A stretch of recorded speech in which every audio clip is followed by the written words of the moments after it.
भयंकर है, मुझे तो बहुत डर लग रहा है। देखो मित्र, सैनिक आ रहे हैं, हमें यहाँ से चलना चाहिए। पीछे वो सैनिक पड़ेंगे, आगे ये भयंकर गुफा।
स्वागत है महाराज। किंतु तुम कौन हो? वर्षों से मैं इस दर्पण में कैद था।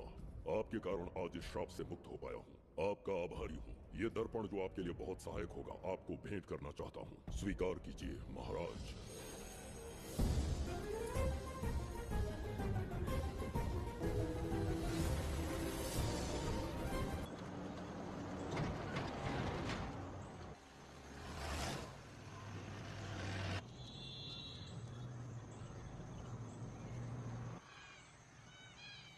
हम अभी कहाँ जा रहे पापा? महान चक्रवर्ती सम्राट बिंबिसार के राज्य में। वो किस लिए? क्या है वहाँ?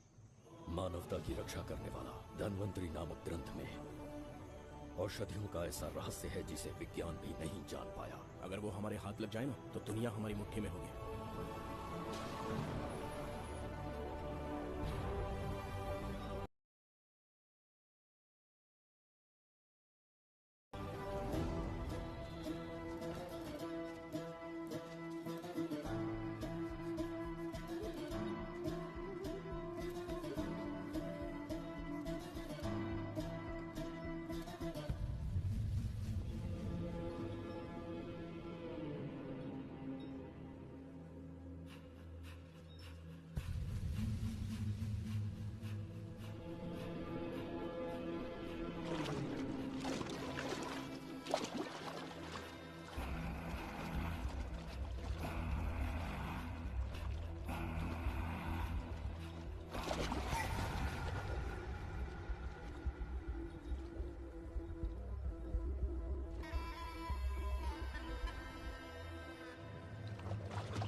जिस धनवंतरी को पाने के लिए वर्षों से तमन्ना कर रहे थे तुम, वो अब तुमसे 2 कदम की दूरी पर है।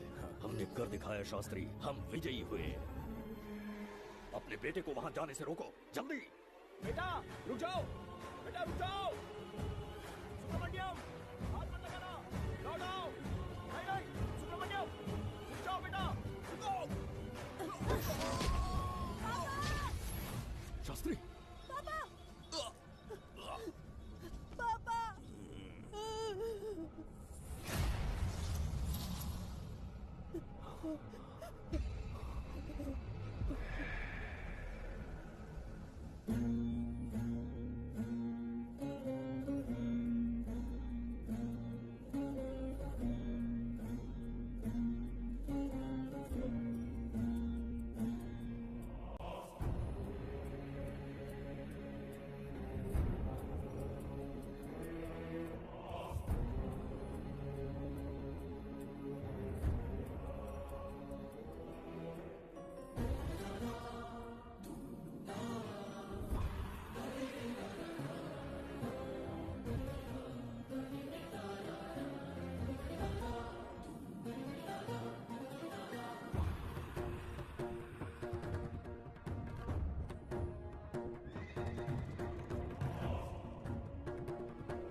जाने माने इंडस्ट्रियलिस्ट आरके की तबीयत बिगड़ जाने के बाद उन्हें हॉस्पिटल में भर्ती किया गया है। जैसा कि आप देख रहे हैं, हम आपको उनकी जानकारी देंगे। आप बने रहिए हमारे साथ चैनल 7 पर।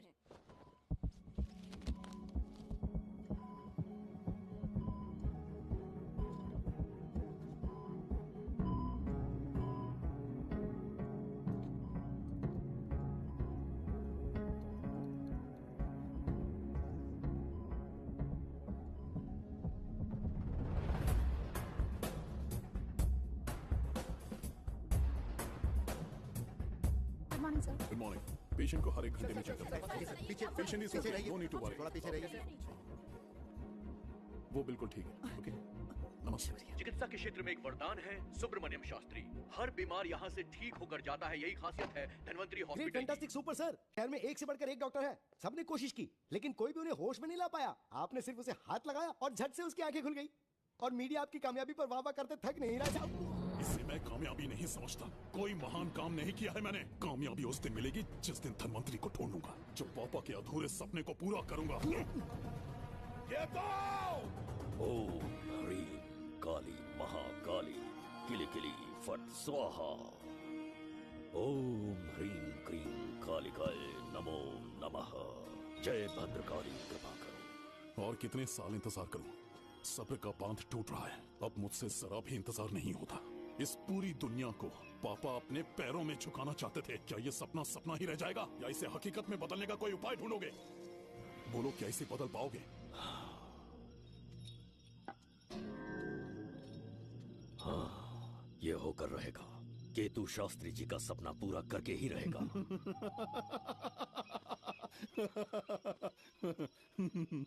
केतु, तुमसे रोज उस धनवंतरी की लिखी हुई किताब के बारे में पूछता हूँ तो बच्चों के किताब से परियों की कहानी सुनाते हो। बेवकूफ समझ रखा है क्या? सृष्टि में क्या कब और कैसे होने वाला है, सारे राज काल के गर्भ में है। तुम्हारे और उस पवित्र ग्रंथ के बीच में काल एक सेतु के समान कार्य करेगा। उचित समय पर ग्रंथ मिल जाएगा, जिसकी विधि मैं पूरी करूंगा। जब 8वें स्थान में गुरु शनि पर अपनी दृष्टि डालेंगे, शुक्र अस्त हो जाएगा और उसी दौरान चंद्र चरम पर होगा। उसी समय कोई भूतकाल से वर्तमान काल में प्रवेश करेगा और वो साक्षात मृत्यु बनकर तुम्हारे सामने खड़ा होगा। शास्त्री, वो स्वयं यहाँ आएगा और रहस्यमय द्वार को खोलेगा। वो अपनी कुशाग्र बुद्धि से इतिहास रचेगा। वो अपने बल और चातुर्य से भविष्य बदलने का सामर्थ्य रखता है।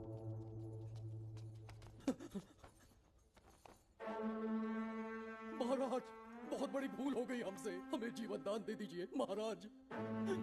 इनके सामने गिड़गिड़ा क्यों रहे हैं आप? इससे अच्छा है कि हमें मार दें।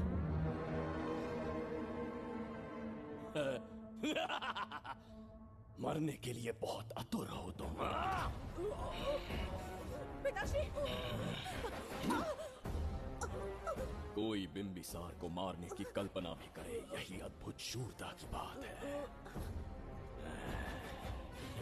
ऐसी स्वाभिमानी राजकुमारी को हमारे महल में रहना चाहिए, हमारी दासी बनकर। तुम्हें मारने से कोई आनंद प्राप्त नहीं होगा। ऐसे कामुक सौंदर्य के साथ विलास करने का सुख कुछ और है। पिताश्री! पिताश्री! पिताश्री!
चल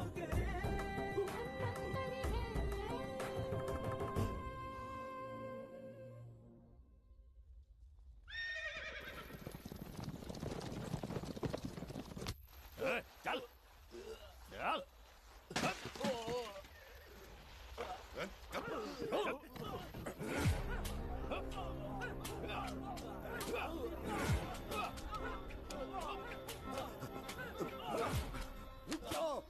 रुक जाओ, बस करो, रुक जाओ। ये क्या अनर्थ कर रहे हैं? शत्रु देश के सैनिकों को सहारा देकर उनकी सहायता की। किसी रोगी का उपचार करना ही एक चिकित्सक का धर्म है। देश से राजद्रोह किया और ऊपर से तर्क करता है। चल हट।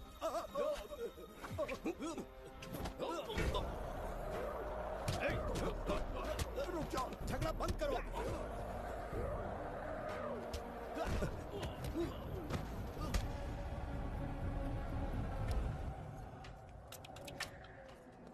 क्या वो नहीं जानते तुम बिंबिसार के सैनिक हो? जानते हैं। इतनी छोटी सी बात के लिए आप क्यों जा रहे हैं? आप बस आज्ञा दीजिए, मैं कराली सेना को भेज देता हूँ।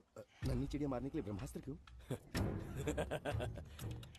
नन्ही चिड़िया को मारने के लिए ब्रह्मास्त्र क्यों? मेरा तात्पर्य था कि मंत्री किसी चिड़िया के समीप जाए तो वो क्या करेगी?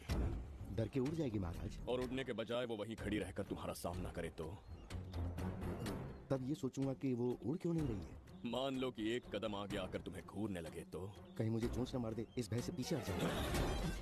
भय, तुम्हारे नेत्रों से झलकता भय उसके हृदय में आत्मविश्वास और निर्भयता को जन्म देगा। न जाने कितने राजा बिंबिसार के नेत्रों में वो भय देखने की प्रतीक्षा में है, ताकि हमारे राज्य पर आक्रमण कर हमारी गद्दी पर बैठ सके। लेकिन आज तक किसी ने इतना साहस भी नहीं दिखाया कि हमारी ओर नजर उठाकर देखे। हमारी प्रतिष्ठा को कितना धक्का पहुंचेगा जब शत्रुओं को पता चलेगा कि हमारे ही राज्यों में कीड़े मकोड़ों ने हमारे सैनिकों पर हाथ उठाने की हिम्मत की। घोर अपमान। पराजय की सूचना मिलते ही उन्हें लगेगा बिंबिसार राजा की निर्बलता का ये पहला संकेत है। फिर एक एक करके वो अपना सिर उठाने लगेंगे। ये छोटी बात लगती है तुम्हें? माना कि छोटी बात नहीं है महाराज। वो गांव के साधारण लोग हैं, पर उनकी कई पीढ़ियों ने सिर्फ हमारे राज्य के लिए नहीं बल्कि दूसरे राष्ट्र से आए रोगियों का निस्वार्थ उपचार करते आए हैं। आपका विरोध करने के ना तो उनमें सामर्थ्य और ना ही उनकी मंशा।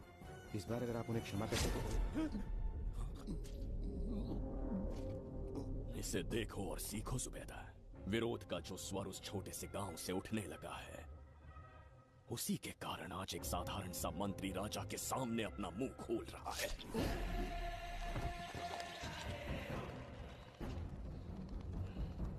क्या यहाँ कोई और है जिसे ये छोटी सी बात लगती है? बिल्कुल नहीं प्रभु। क्या करेंगे उनका? कुचल देंगे महाराज, जैसे कुछ लोग हैं उनकी वीरता को कुचल देंगे। ये बताइए दादा, आज इतने दिए क्यों जलाए हैं? वो इसलिए कि हमारे कुल देवता धनवंतरी का जन्म दिवस है। अब ये धनवंतरी कौन है? भगवान विष्णु के अवतार थे। और विष्णु कौन है? धर्म की स्थापना करने एवं दुष्ट राक्षसों का संहार करने। न जाने कितने युगों से मनुष्य रूप का अवतार लेके हमारी रक्षा करने आते हैं। इतने महान है विष्णु भगवान। क्षीर सागर का मंथन हो रहा था, विष्णु ने असुरों को हरा के देवों की रक्षा की और उसने अमृत लेके देवों में बांट दिया। उसी समय अमृत की कुछ बूंदे इस पृथ्वी लोक पर आ गिरी। वो बूंदे जिन जिन पौधों पर गिरे उनमें औषधीय गुण आ गए, उनमें रोग के उपचार करने की क्षमता आ गई। धनवंतरी की ही देन है ये आयुर्वेद विज्ञान। मानव कल्याण के लिए धनवंतरी ने पवित्र ग्रंथ की रचना की। दादा, इस ग्रंथ को लेने के लिए असुर यहाँ आ गए तो? हर युग में एक राक्षस इस पृथ्वी पर कुटिल व्यक्ति का रूप लेकर जन्म लेता है, किंतु साथ ही ईश्वर हमारी रक्षा करने पृथ्वी पर अवतरित होते हैं। बहुत अच्छा किया गुरु को उन सैनिकों से तुमने बचाया है। सब कुछ उन्हीं की कृपा से कर पाया।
इस पुस्तक के लिए वो अपने प्राण संकट में डाल रहे हैं। क्या वो इतनी मूल्यवान है? संभवतः ऐसा ही हो। अगर वो इतनी मूल्यवान है तो उसे हमारे पास होना चाहिए। दे इसे मुझसे मत छीनो, ये मेरे जीवन की पूंजी है। नहीं, हम पर कृपा कीजिए, हमसे महापाप हुआ है, हमारे प्राण मत लीजिए। क्या बात है बुढ़े, उत्सव के दिन प्रवचन दे रहा था ना। अब बिंबिसार को सिखा राज विद्रोह करने वाले के साथ क्या करना चाहिए। अवश्य किसी ने आपके कान भरे हैं, आपकी अवज्ञा हम नहीं कर सकते। शत्रु के सैनिकों की सहायता करते समय तो कोई भय नहीं था, तो अब शरीर क्यों कांप रहा है? प्रजा उस राजा से भयभीत नहीं होती जिसे वो अपने योग्य ही ना समझे। दादा, क्या आप इसी राक्षस की बात कर रहे थे? नहीं बेटा, ये राक्षस नहीं है। मुख पर लगाम लगाओ। और क्या क्या बताया दादाजी ने? इन्होंने कहा जब जब राक्षस लोगों को मारेंगे, ईश्वर पृथ्वी पर अवतार लेकर उन्हें बचाने आएंगे। तो अभी तक वो ईश्वर आए क्यों नहीं? अवश्य आएंगे। कहाँ है तेरा ईश्वर? जब भगवान के सामने दीपक जलाएंगे तब आएंगे। ओह, और क्या उसके बाद वो मेरा वध कर देंगे? क्यों नहीं, जरूर वध करेंगे। इसे क्षमा करें, इस अबोध को नहीं पता ये क्या बोल रही है। संसार में एक भी ऐसा व्यक्ति नहीं है जो महाराज के विरुद्ध एक शब्द भी बोल सके। अगर कोई है तो सामने आए।